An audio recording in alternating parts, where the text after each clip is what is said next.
La fièvre de l'indépendance continue de battre son plein au Bénin. Madame, monsieur, bonjour et merci de prendre le rendez-vous sur Royal TV Bénin. C'est bien évidemment Opinion et ils sont bel et bien déjà assis avec moi dans ce studio.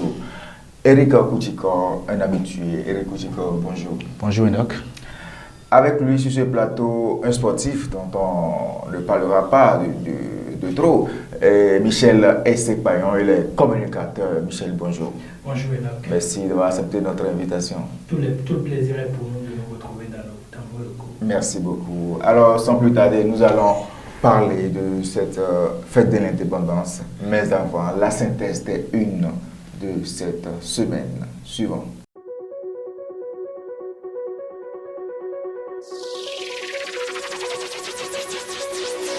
Mesdames, Messieurs, amis internautes de Royal TV Bénin, salut et bienvenue dans la synthèse des canards parus dans la semaine du mardi 2 au vendredi 5 août 2022. Commençons par le quotidien Le Matin. Célébration du 62e anniversaire de l'indépendance au Bénin, sous le signe de l'unité nationale et la cohésion sociale. Soglo, Yahi et les démocrates aux côtés de Patrice Talon. C'est allé dans les colonnes du quotidien Le Matin dans sa parution du mardi 2 août 2022.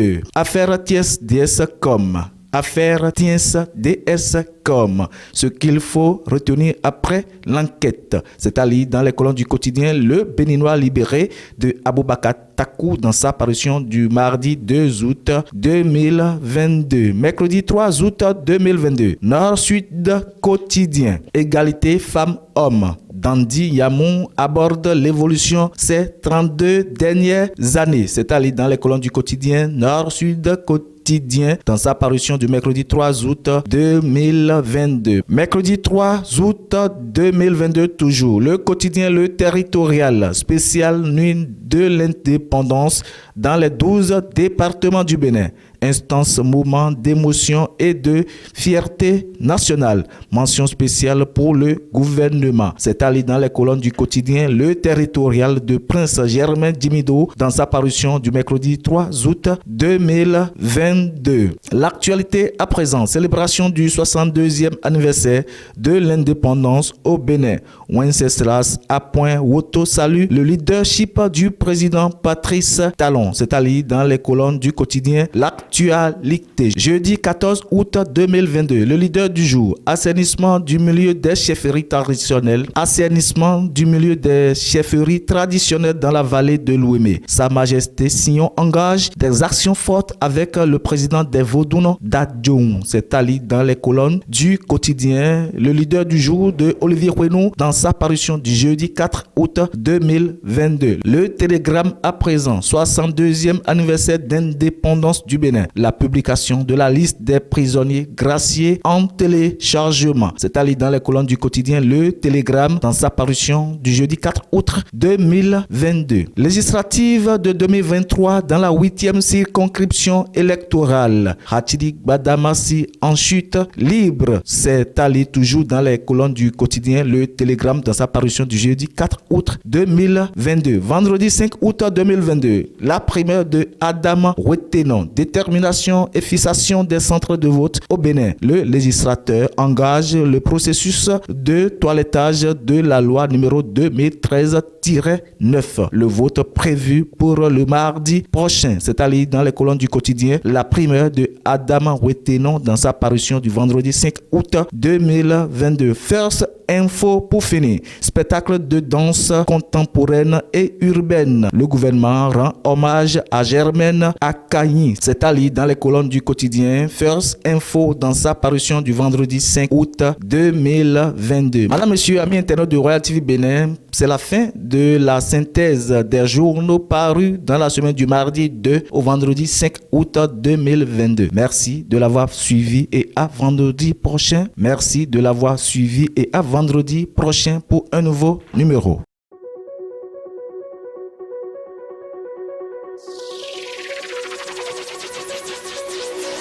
Voilà, vous venez de suivre la synthèse des unes de cette semaine, essentiellement qui se sont basées sur la fête de l'indépendance, n'est-ce pas, Eric Kouchikor? Tout à fait, Enoch Roncinon. Alors, au-delà de ce que vous avez suivi, il y a cette une certainement qui a retenu votre attention au-delà de ce que vous avez suivi. Naturellement, oui. Merci à vous, chers amis internautes de notre Royal TV Bénin. À nouveau, salut. Vous avez suivi avec moi la synthèse des canaux parus de la semaine du mardi 2 au vendredi 5 août 2022. Le titre qui a retenu mon attention, c'est ce qu'a titré le télégramme de Étienne Ouessou qui met à la petite une législative de 2023 dans la 8e circonscription électorale. Hatchidik Badambassi, ensuite libre.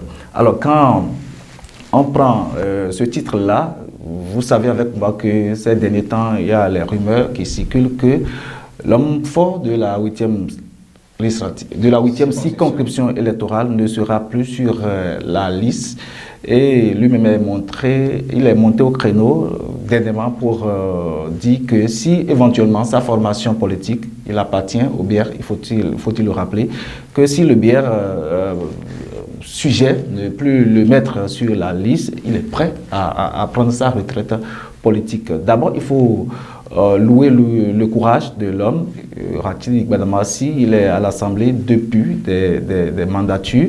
Il a été d'abord maire et premier président de l'association des communes du Bénin. Et c'est après ça il a commencé par aller à l'Assemblée nationale.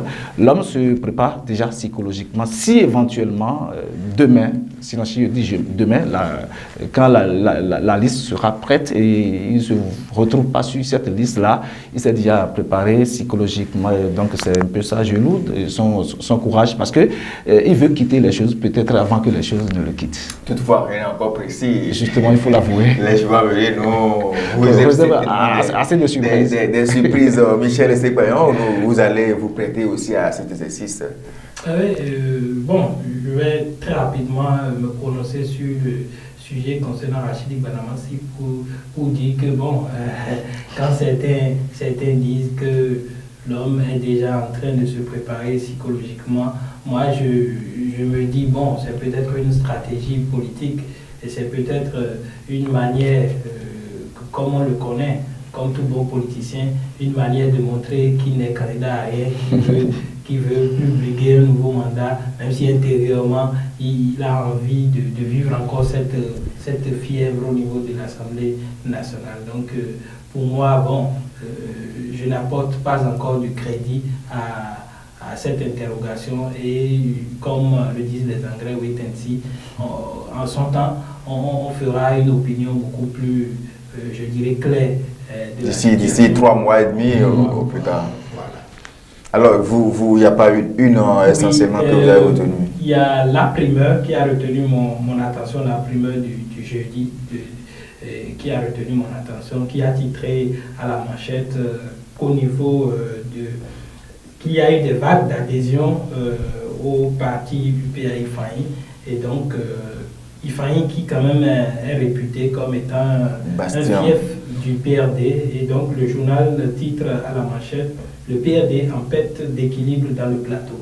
Et c'est un titre qui a retenu mon attention parce que ça confirme ce que depuis un certain moment, bon nombre d'observateurs politiques sont en train de dire de la situation du parti Arc-en-Ciel.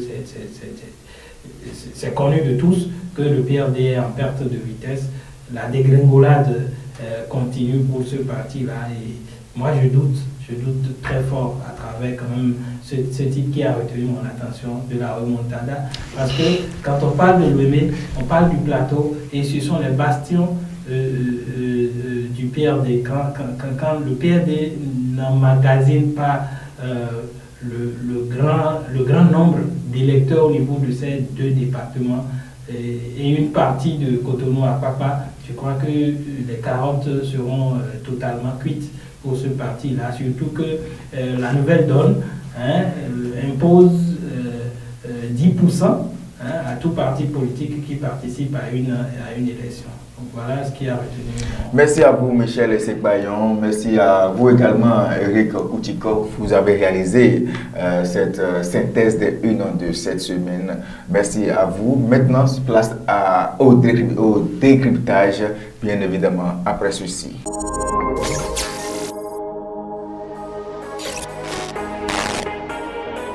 Voilà, nous l'avons suivi ce lundi dernier. Le Bénin a célébré avec faste les 62 ans d'indépendance. Vous avez suivi comment tout cela s'est passé à Cotonou, sur le boulevard de la Marina, rénové. Vous, en tant que journaliste, chroniqueur, Eric Koutiko, dites-nous ce que vous avez constaté dans ces 62 ans d'indépendance du Bénin. Merci à vous. Il urge de rappeler que c'est grâce à la décolonisation qu'il y a eu un processus sociopolitique qui, après 1945, a conduit les peuples coloniaux à la souveraineté nationale et internationale. Et il faut d'abord reconnaître que cette lutte a été menée par les élites africaines comme l'Ivoirien Félix Houphouët-Boigny, le Sénégalais Léopold Sédar Senghor et le Kenyan Jomo Kenyatta. Donc c'est eux qui ont mené cette lutte-là pour que les pays africains ont commencé par à céder à la souveraineté nationale, à commencer par le Libéria, qui est le premier pays africain qui a eu son indépendance en 1885 et progressivement notre cher pays, le Bénin, notre patrie commune, a eu la sienne le 1er août 1960. 1er août 1960, 1er août 2022, cela fait sans doute 62 ans que la nation béninoise est indépendante. Et il faut retenir que depuis 2020, le Bénin n'a pas célébré cette fête-là avec ferveur à cause de la propagation de la pandémie du coronavirus. C'est en 2022 que le président Patrice Talon a organisé cette fête-là avec grandeur au boulevard de la Marina. Vous savez, tout ce qui s'est passé là, c'est une joie pour tout le peuple béninois parce que il faut avouer, il y a le défilé militaire qui était beau à voir, le défilé civil, c'était aussi beau. Prestations artistiques. On a vu les gens comme Kalamoulaye qui ont fait une démonstration. Les filles de Guakok qui ont chanté l'hymne national en fond. C'était vraiment appréciable. Et l'autre chose qu'il faut louer et apprécier, c'est la présence des anciens présidents de la République aux côtés de leurs successeurs. Je voudrais parler du président Patrice Nicéphore Dieudonné Soglo et le président Dr Thomas Boni Yahi qui ont répondu présents à l'organisation du 62e anniversaire du Bénin à l'indépendance. Et on a aussi constaté la présence de l'opposition. Quand on dit l'opposition, je voudrais parler des démocrates. Le président Patrice Talon a eu l'humilité d'inviter les démocrates et nous avons constaté qu'à la fin, quand le président saluait ses hôtes, il a aperçu le président Mouleté de loin et il est allé le voir, le saluer. Ils ont fait des accords, ils ont discuté. Cela prouve que le Bénin est en train de reprendre sa place de la démocratie. La première place de la démocratie en Afrique, et c'était du bien. Michel Essek, vous avez également suivi cette prestation, ce défilé civil et militaire, la présence également de hautes personnalités de ce pays. Oui, moi, ce qui a été d'abord remarquable à mon niveau, c'est en amont de cette série d'inauguration de places publiques, je crois qu'à travers ce geste, le chef de l'État est clairement en train de montrer qu'il attache du prix à l'histoire politique du Bénin, qu'il attache véritablement du prix au passé qu'a connu nos devanciers. Et comme vous l'avez constaté, on sent que le chef de l'État, à travers quand même son génie, a voulu impacter le Bénin de façon différente, parce que moi, quand je fais une petite lecture de cette statue de l'Amazone qui a suscité mon remous au niveau des observateurs, au niveau du public, je me rends compte que véritablement le chef de l'État est en train de donner tout simplement de la place à un peu de tout.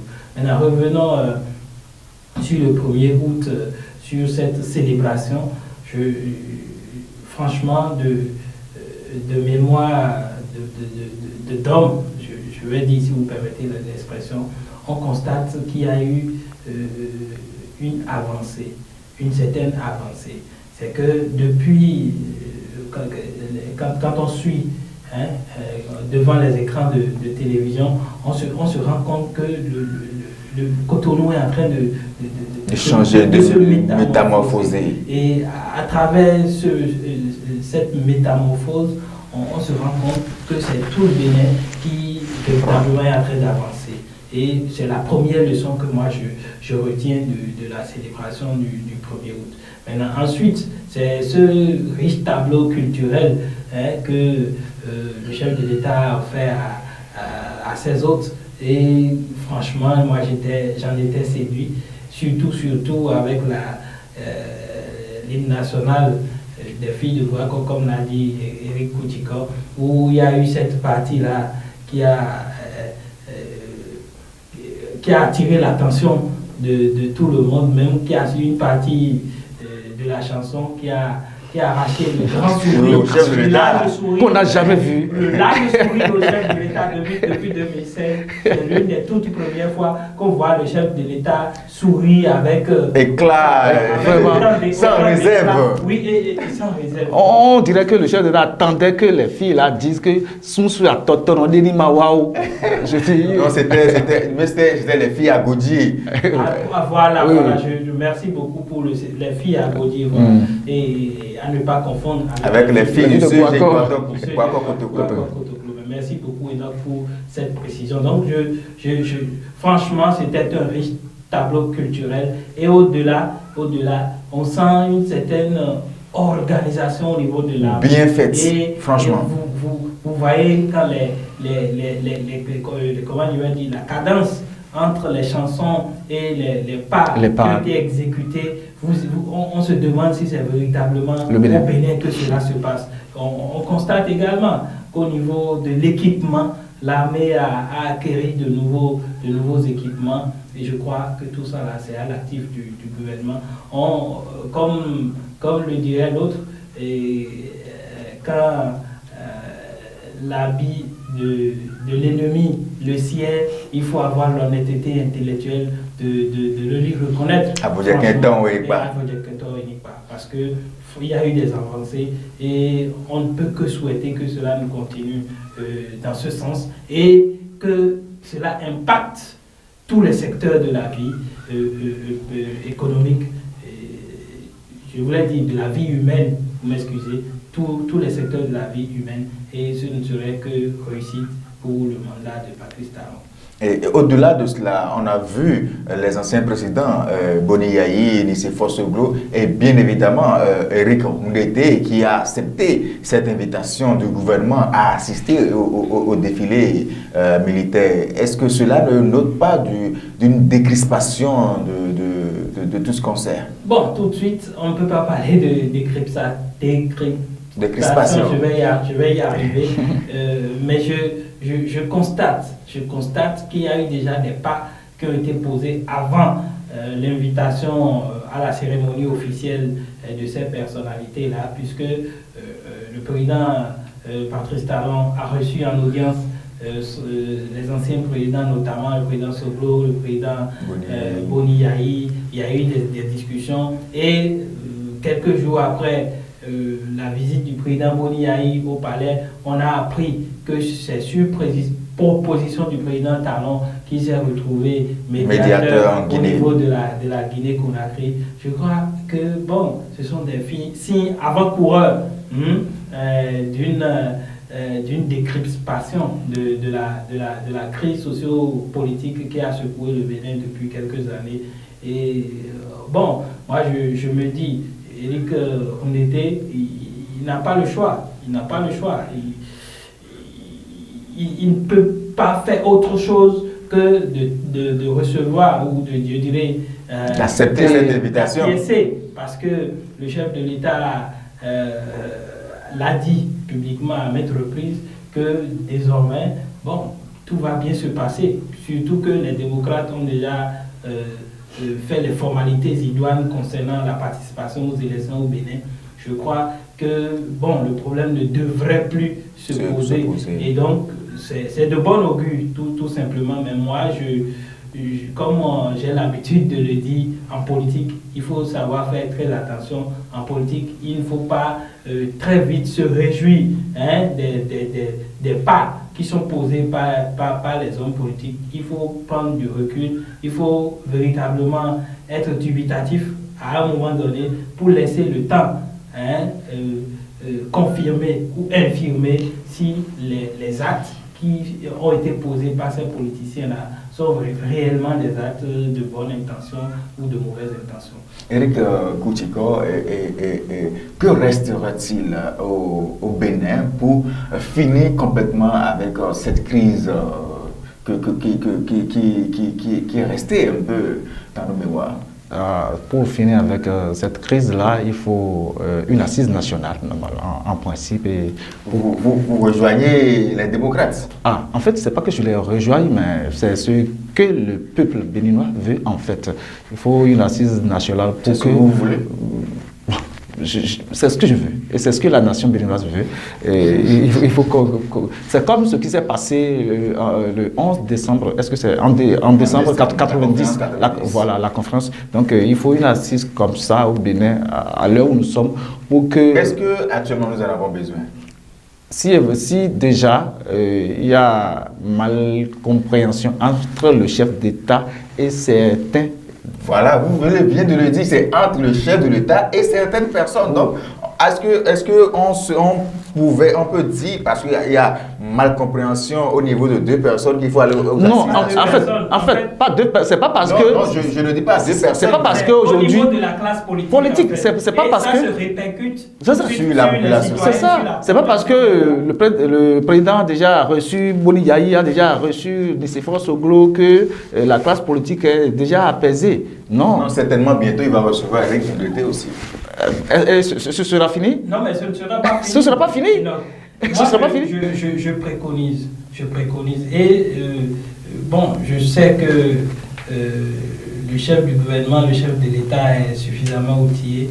C'est un félin, c'est quelqu'un de très réfléchi et il saura trouver les astuces nécessaires pour ramener tout le monde autour de la même table. Et il a commencé. Oui, on sent véritablement qu'il y a une division au niveau de la classe politique parce que fondamentalement certains se sont estimés lésés par rapport à la participation des joutes électorales. Passé. On reproche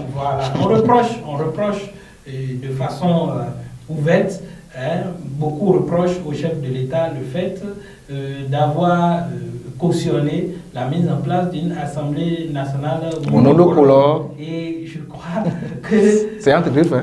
Voilà, entre griffes, bien sûr. Et ça fait partie des dissensions internes au sein de la classe politique. Si le chef de l'État arrive à corriger, même s'il n'y a pas assise nationale, et que les démocrates se retrouvent au sein du prochain Parlement, et que d'autres... Le FCB, le PRD... Voilà, qui sont portés quand même par des populations au niveau de certaines régions, se retrouvent à travers le prochain Parlement.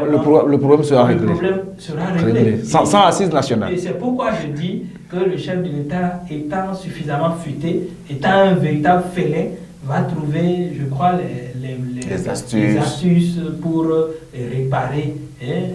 Bon, est-ce que je parlerai d'injustice? Mais une chose est certaine. Des irrégularités. Pour réparer cette irrégularité. Et tout ira bien pour tous les citoyens. Et l'autre chose, c'est que au-delà de l'aspect politique, évoquons également l'aspect économique. Parce que si les démocrates se retrouvent au Parlement et que si tout va bien, et d'autres formations politiques qui sont contre le régime en place retrouvent les leurs au niveau du Parlement et qu'au niveau également des communes, pour les prochaines années, les partis qui n'ont pas pu véritablement envoyer de représentants au niveau des communes arrivent également à le faire. On a décrypté la situation, je vais y arriver. C'est difficile. La situation au niveau national. au niveau politique, maintenant au niveau économique, et social. au niveau social, Social, il faudra véritablement que le palier de la ménagère, parce que ça ne va pas, ça ne va pas du tout. Et donc, au-delà de tout ce que nous apprécions, on souffre dans nos peaux, personnellement, et je sais que autour de moi, les gens souffrent. La rentrée s'annonce. Aujourd'hui, quand vous demandez le prix du cahier par rapport à il y a 2 ans, vous imaginez qu'il y a eu une nette augmentation. Aujourd'hui, et ainsi de suite. On va quand même pas revenir sur tout cela parce que c'est ce que nous vivons au quotidien. Et donc, pour que tout soit beau, pour que la prospérité soit partagée, quand on va finir de régler les dissensions internes au niveau de la politique, pensons maintenant venir au niveau du chef de l'État fait déjà assez au niveau économique et du social. Mais il reste encore beaucoup d'efforts à fournir pour véritablement soulager les peines des paisibles populations que nous sommes. Et je crois que le Bénin en sortirait gagnant, comme le disent la grande masse. Mais le chef de l'État l'a dit après le défilé qu'il entend impacter le Bénin d'ici 2026. Alors, il a dit, mais avant de le dire le 1er août, il a dit au cours de sa tournée que le second mandat sera basé sur le social. Mais jusque-là, est-ce que le peuple est déjà satisfait, non? Mais on ne peut pas faire du social zéro. Tout le monde ne peut pas être au même niveau. On peut essayer de dire, bon, oui, d'accord, c'est un peu approximatif, mais tout le monde ne peut pas avoir les mêmes solutions, pour régler les mêmes problèmes au même moment. Nous sommes d'accord, mais quand le peuple a faim, il n'écoute plus. On dit souvent que le ventre affamé n'a point d'oreille. Et mieux, je ne vous arrête pas. En fait, quand Enoch dit qu'on n'a pas le même niveau de problème, je suis d'accord. Mais en fait, de façon globale, pour les scientifiques, quand on veut évaluer les pays, c'est d'abord à la base, c'est dans les hameaux, on recueille les besoins, les difficultés que vivent ces populations qui sont démunies, qui sont défavorisées et qui sont dans nos quartiers reculés. Parce que en fait, tout ne se limite pas à Cotonou. Même à Cotonou aujourd'hui, il y a des grincements de gens, des grincements de dents, excusez du peu. Et donc, pour dire vrai, ça ne va pas. Le chef de l'État fait des efforts. D'accord. Nous sommes d'accord. On sent qu'il y a des efforts qui sont faits, mais la bouteille de gaz aujourd'hui est à 5 000 francs, s'il vous plaît. Non, ça c'est la guerre entre l'Ukraine et la Russie. Bon, mais attendez, une anecdote. Est-ce que c'est la guerre entre l'Ukraine et la Russie qui a fait que le prix du sorabi a augmenté? Le droit à 1500. Traditionnellement, qui est à 1500 francs le litre. Aujourd'hui, au lieu de 800 francs. On ne pourra pas parler de crise. L'huile rouge que nous fabriquons chez nous, ça a pris de prix. En fait, c'est les autorités de notre pays qui étaient montées au créneau pour dire que ce qu'on vit là, c'est à cause de la guerre entre Russie et l'Ukraine. Sans oublier que la guerre là a commencé il n'y a pas longtemps. Et nous, on vivait ça depuis avant l'arrivée.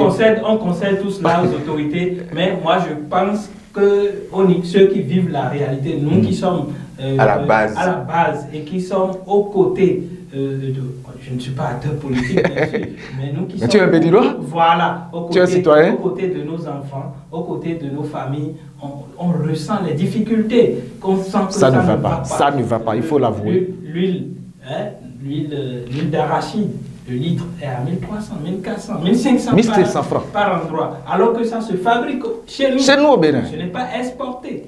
Donc, je crois que le président et son gouvernement, ils doivent encore... Le président fait assez d'efforts. On ne peut que l'encourager à le faire. Mais quand il reste à faire, rien n'est fait. Il faudrait que le gouvernement et son chef... Avec le président, on ne peut pas dire que tant qu'il reste à faire, rien n'est fait. Beaucoup de choses sont en train d'être faites. Donc tout est fait. Tout n'est pas encore fait, mais beaucoup de choses sont en train d'être faites. Alors, la fête de l'indépendance, ce n'était pas seulement à Cotonou. C'est vrai, beaucoup ont déserté nos communes pour aller vivre de visu. Oui. Et donc, permets-moi, avant d'aller à Bonou, il y a cet aspect-là que nous avons oublié, les photos du 62e anniversaire au Bénin. Les photos en griffe. Quand on prend la statue de l'Amazone, il y avait tel. En fait, il y avait tel. Et ça, là, tu sais, ça fait partie de la distraction que nous avons vécue sur les réseaux sociaux. Tu sais, tout le monde l'a critiqué, c'est corrigé. Le maire de Manikwara, lui, il est déjà en 2025, l'OETB, drapeau, ça là, c'est de lapsus calami. Mais on a constaté que la fête, à cause de sa grandeur, à cause de sa ferveur, ça a permis aux gens de rire, de sourire, voilà. Au moins en tout cas d'oublier un peu les difficultés que nous traversons chaque jour que Dieu fait. Oui. Alors je disais tantôt, la fête c'était pas seulement à Cotonou, c'était également dans nos communes. Certes, dans nos communes, on n'a pas senti une grande fête comme d'habitude à Porto-Novo, il n'y avait pas le préfet était à Cotonou. On a senti un peu il n'y avait pas trop d'ambiance dans nos... Un peu de sobriété. Voilà, il n'y avait pas trop d'ambiance dans nos communes. Mais il y a une commune qui a préféré fêter avec sa population. Et là, ce sont les membres, les ténors d'une formation politique, en l'occurrence le Bloc républicain, il s'agit d'Emmanuel Soumenou et du chef d'arrondissement d'Achonsa qui, ensemble, se sont unis et commémorer ces 62 ans avec la population à la base, mon cher ami. Oui, bon, je crois que ce qui s'est passé à Bonou était quand même inédit pour ceux qui ont eu la chance d'aller sur cette fête-là. Nous, on était invités et donc on a eu la chance de vivre en direct, en live, cet événement. Je crois que cela n'a rien à envier à ce qui s'est passé au niveau national. Comme vous l'avez dit, c'est tout à fait une fête organisée au niveau arrondissement, mais ça a très tôt pris l'allure d'un événement communal et pourquoi pas départemental, parce que après le lieu était devenu trop exigu pour contenir la foule qui nous venait, et surtout c'est le riche tableau culturel qui a été présenté par les organisateurs, en l'occurrence Emmanuel Soumenou et ses collègues conseillers. Je crois que c'est une très belle initiative, c'est des initiatives qu'il faut rééditer, et moi j'aurais vraiment souhaité voir le maire de Bonou aux côtés de ses collègues conseillers. Bon, malheureusement son agenda ne lui a pas permis de s'y rendre. Pour les prochaines éditions, si véritablement cette fête-là s'étend à tous les conseillers de façon sans distinction. Je crois que ça donnera encore un cachet bien plus spécial, parce que 62 ans d'indépendance, ce n'est pas uniquement, mais ce n'est pas forcément au niveau gouvernemental qu'il faut fêter. Il faut le faire, il faut faire vivre la population, celle qui n'a pas la chance d'aller vivre de visu ce qui se passe à Cotonou, bien même dans les communes, dans les défilés, souvent c'est protocolaire, mais fêter avec sa population, je pense que Eric ne dira pas le contraire.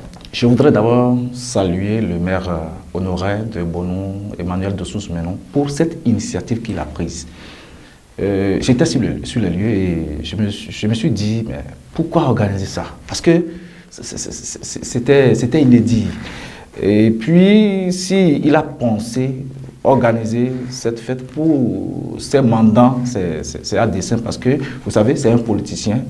Et quand on parle de politicien à Bonou, on ne peut pas parler de politicien sans Emmanuel Soumenou, en l'occurrence dans son arrondissement qu'est Achonsa.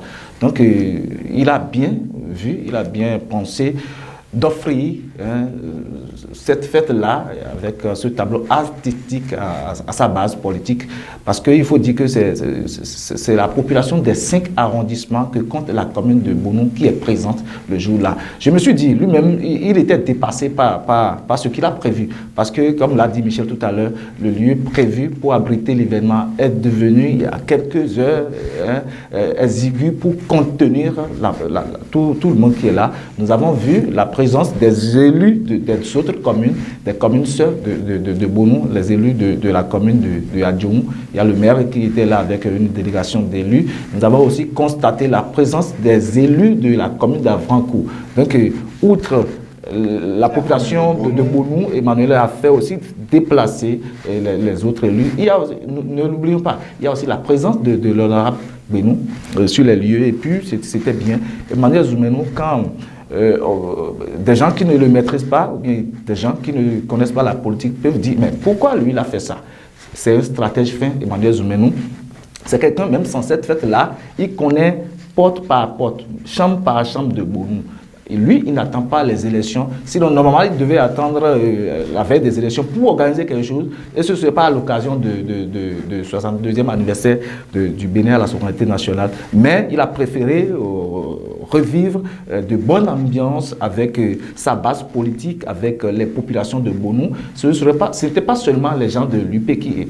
Autant pour moi, ce n'était pas seulement les gens du BIR qui étaient là, il y a toutes les formations politiques qui étaient présentes, mais c'est le BIR qui a organisé, et c'est les membres de BIR qui sont plus nombreux sur ce lieu que les autres formations politiques. Donc je tire chapeau à cet initiateur qu'est Emmanuel Zoumenou.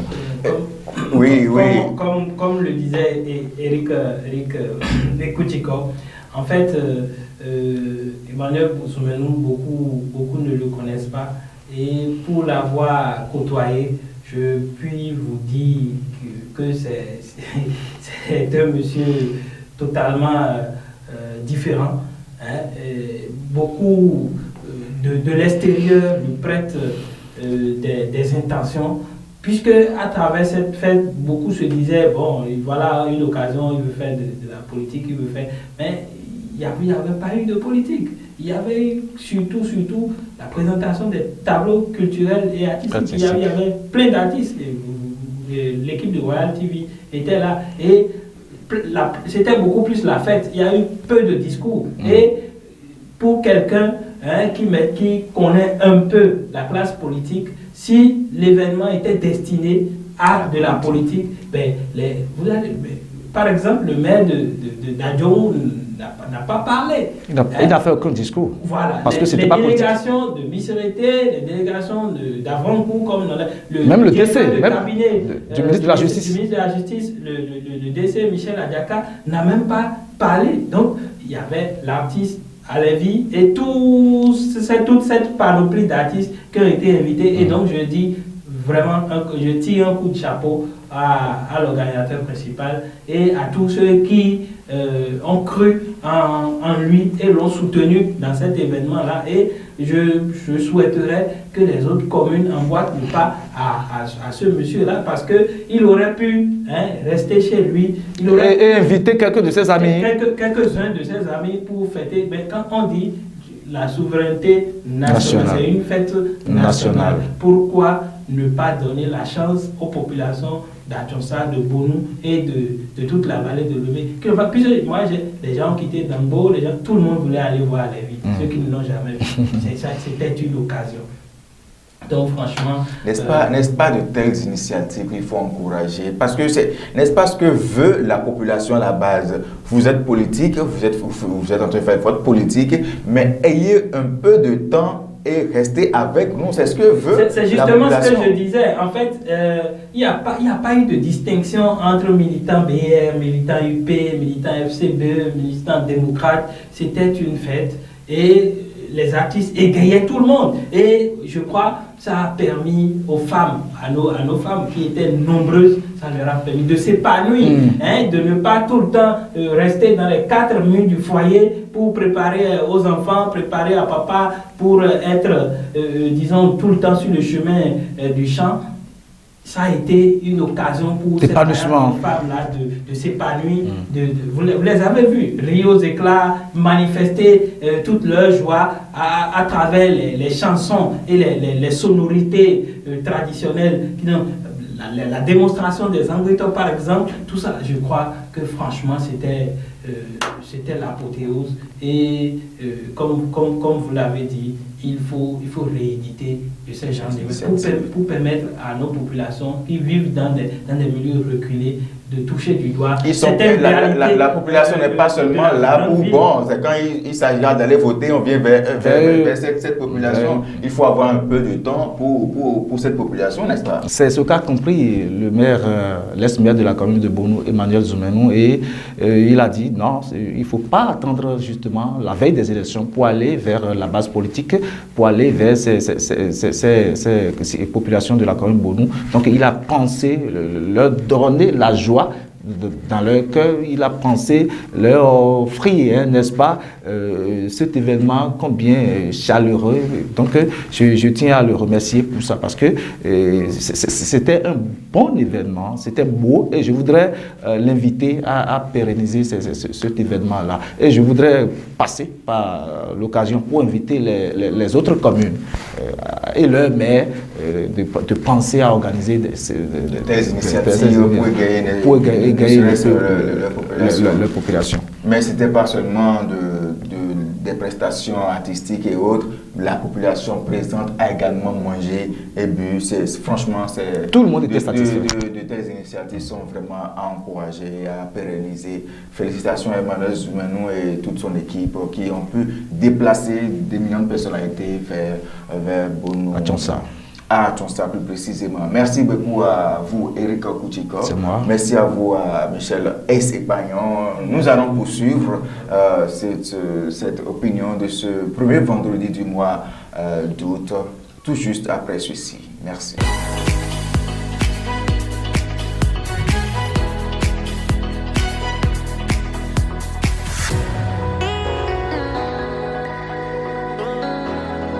Voilà, nous sommes de retour sur ce plateau après avoir parlé d'indépendance, de tout ce qu'il y a comme fête, seulement que cette année, il n'y a pas eu le tournoi, le championnat d'indépendance, la Coupe de l'indépendance, on n'a pas eu cette année. C'est vivement que cela revienne, n'est-ce pas, Michel Epagnon, vous qui êtes acteur sportif, bien sûr, dans ce pays. Bien sûr, bien sûr.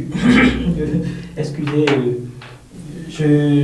je pense que nous en avons vraiment besoin. C'est une coupe de souveraineté et c'est une coupe qui était de nos habitudes et la majorité des clubs au niveau national participaient au tournoi de l'indépendance.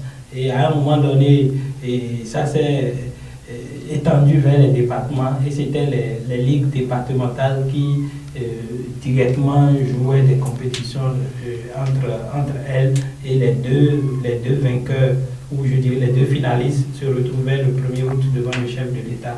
C'est une initiative qu'il faudra relancer. Surtout, bon, on va peut-être estimer que c'est parce que ces 2 dernières années, il y avait la pandémie de Covid-19, il y avait une interdiction de l'activité sportive et autres, donc on ne l'a pas organisé. On va estimer, puisque c'est la première fête après l'arrêt dû au Covid-19, oui. Donc on va estimer qu'en 2023, on aura droit à ce tournoi-là. Merci à vous, Michel Epagnon. Alors, en dehors de cela, quelles sont les actualités sportives que nous pouvons avoir au plan national, on peut déjà enregistrer l'élimination de l'équipe nationale locale du Bénin, l'équipe CHAN. Le CHAN, c'est le championnat d'Afrique des Nations. Une compétition qui a été organisée ou qui a été initiée par la Confédération africaine de football pour permettre aux joueurs évoluant dans les championnats africains de goûter également à une messe continentale, puisque au niveau, quand on parle de la Coupe d'Afrique des Nations, on réserve très souvent aux professionnels qui viennent des joueurs qui évoluent dans les championnats européens, qui viennent ravir la vedette au nord. Donc il y a eu cette compétition spécifiquement en direction des joueurs évoluant sur le continent africain. Et donc le Bénin a eu comme adversaire le Ghana. À l'aller plutôt, excusez. On a été battu. Le Bénin a été déculotté si vous permettez cette expression-là, 3 buts à 0 par les Black Stars. Et au retour à Cotonou, le samedi dernier, les écureuils locaux ont courbé les Chines, un but à 0. 4 buts à 0 dans cette double confrontation. Pour les deux confrontations. C'est-à-dire que nous sommes renvoyés à nos copies. Il faudra véritablement travailler, organiser des championnats véritablement professionnels, mettre les joueurs dans de bonnes conditions, préparer la relève, c'est très important. Et c'est de cela que nous avons besoin pour rivaliser avec les géants du continent. Parce que à cette compétition, généralement, si ce n'est pas le Congo, la République démocratique du Congo, si ce n'est pas le Congo qui remporte, c'est peut-être les pays maghrébins, le Maroc, l'Algérie, la Tunisie, l'Égypte et autres. Pourquoi? Parce qu'au Congo, le championnat est un grand championnat. Il y a des clubs identitaires, à savoir le TP Mazembe, à savoir le Daring Club Motema Pembe, et bien d'autres qui quand même, je vous assure tout, Enoch et mon cher Enoch et Eric Koutikor, c'est des montants faramineux que les gens dépensent sur les footballeurs. Donc ils sont véritablement professionnels. Ils n'ont rien envié au championnat européen. C'est comme la Tanzanie aujourd'hui avec ce qui se passe. Vous vous rendez compte que véritablement les moyens y sont. Les droits TV sont évalués à des centaines de millions de nos francs CFA. Et je crois que ces droits TV sont rétribués à tous les clubs qui participent au championnat. Donc, les joueurs, ils ont les conditions idoines pour rester au pays et donc ils n'ont plus envie de s'expatrier. Et c'est ce que je souhaite pour mon pays. Nous pouvons dire que cela a commencé dans certains clubs du Bénin, à savoir Coton Sport, Lotto, qu'ils essaient d'avoir de grands joueurs. Ouais, là, ce sont les sociétés sportives et effectivement, ce qui se fait au niveau de Lotto Popo ou encore de Coton Sport ou bien d'autres, ce n'est pas mal. Ce n'est pas mal. On est en train véritablement de faire forte sensation. Mais comme on le dit, dès que la prospérité n'est pas partagée, si cette bonne organisation retrouvée au niveau de certains clubs ne se répercute pas sur tout le championnat, c'est qu'il y aura un déséquilibre. Un déséquilibre. Et ce déséquilibre ne permettra pas véritablement d'avoir un grand championnat. C'est comme la France, le Paris Saint-Germain qui déploie des montants faramineux pour recruter des joueurs. Pendant ce temps, des clubs comme Bordeaux, des clubs comme Strasbourg, Lens et autres, ils ont un budget modeste, ils ne peuvent pas véritablement rivaliser avec ces clubs. Et donc depuis des années, le Paris Saint-Germain tient son hégémonie sur tout le championnat français parce qu'ils ont les moyens, ils recrutent les grands et tous les grands. Et donc le niveau du championnat, parce que les confrontations ne sont pas d'une rivalité d'envergure. Et donc ils se croient tout permis et une fois en Europe, paf, ils se font tabasser par d'autres parce que là-bas, surtout en Angleterre, en Espagne, oui, c'est équilibré. C'est vrai, le Barça, le Real, pas de favori au niveau de l'Espagne. Mais après, il y a Valence, il y a Séville, il y a Atlético Madrid. Qui font de gros efforts, notamment financiers et sur le plan technique. Et donc, ils rivalisent avec cette ténor-là. Au niveau de l'Angleterre, c'est pareil. Avec les droits TV, n'en parlons même pas. Le dernier du championnat peut aller battre le premier. Le premier en Angleterre. Absolument. Ce qui se fait très rarement en France. Très, très rarement. Voilà, le Paris Saint-Germain qui lamine les formations 7 buts à 0, 6 buts à 0. Les Clermont de Jodel Dossou, avec les modestes budgets, se sont fait laminer, je crois, 6-1 ou 7-1. Malheureusement, ils vont encore reprendre le championnat. Aujourd'hui, face au Paris Saint-Germain. Donc, je voulais dire que Coton Sport, Lotto Popo, AS Cotonou et tous ces clubs de sociétés sportives, ils font déjà quelque chose de sérieux, notamment avec l'arrivée des directeurs sportifs et autres, des Blancs, qui arrivent à inculquer le management, la bonne gestion, la gestion axée sur le résultat. On inculque cela déjà au niveau des clubs béninois. Et donc, on va espérer que ça va se répercuter au niveau des autres clubs qui n'ont pas eu la chance d'avoir de grosses firmes derrière eux, ces clubs-là bien sûr. Et comme cela, le championnat béninois aura une envergure où je dirais sera de très bon niveau. Et comme ça, les clubs se verront ou seront dans l'obligation d'avoir des catégories d'âge. Parce que, en fait, la grosse difficulté chez nous, c'est que tous, on a envie de faire des résultats. Et ce sont des générations spontanées que nous mettons sur scène. Ces générations spontanées n'ont forcément pas, je dirais, la qualité nécessaire pour rivaliser avec les autres. Parce que nous sommes à la recherche de résultats. On ne veut pas mettre les moyens, par exemple, pour former les U15, pour former les U12, pour former les U17, pour mettre les moyens au niveau des U20 et se décliner des perspectives à court, moyen et long terme. Nous, on ne sait pas le faire au Bénin.